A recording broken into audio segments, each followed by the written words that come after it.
Ripple dropped $1 billion on G-Treasury. That's a company that builds software that tells massive corporations where their cash is sitting across dozens of countries. This is the next step as a takeover of legacy finance infrastructure. G-Treasury connects over 13,000 banks. It processes $12.5 trillion in payments every year, and over 1,000 companies across 160 countries trust it to manage their money. So why does a blockchain company want this? Well, here's the problem that Ripple sees. A corporate treasurer with cash scattered across 30 countries can't get a clear picture of where their assets are sitting without waiting a long time. And if they're moving that cash, it's even worse. A wire from the US to Asia takes 3 to 5 days, fees free to 7% of the transfer, and through the whole process, nobody knows exactly where the money actually is. Blockchain settles in seconds, works 24 hours a day, and costs almost nothing. But you can't walk into a Fortune 500 company and tell the CFO to rebuild everything around blockchain. These organizations have compliance requirements and deeply embedded systems. G-Treasury solves that problem, and it's already installed, finance teams trust it, and the workflows are built all around it. So Ripple didn't just buy technology in this case, they also bought the relationships and the embedded access. The smart part about this is that Ripple isn't forcing anyone to abandon traditional banking. G-Treasury will still connect to SWIFT and ACH, but it also connects to blockchain rails, and treasurers can choose which one they want to use based on the situation. For a routine domestic payment,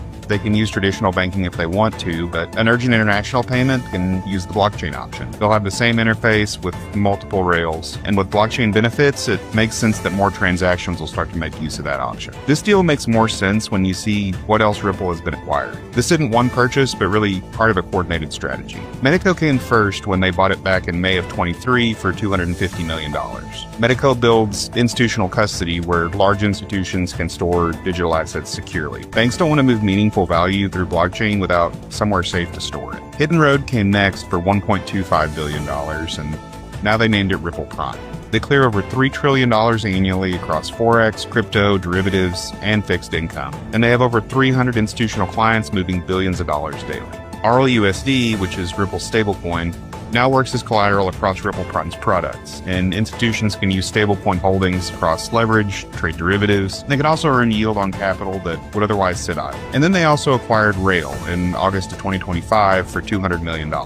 And that's built for B2B stablecoin payments, high-frequency cross-border transactions, and it lets companies bypass correspondent banking entirely for certain transfers. Now imagine how all this works as a unified system. A multinational company can use G-Treasury to see $50 million sitting idle in one of their subsidiaries that won't need it for 60 days. They can move that cash with Rail's stablecoin infrastructure and have it settle in minutes, and the cost savings could hit 60 to 90% compared to traditional wires depending on the specific.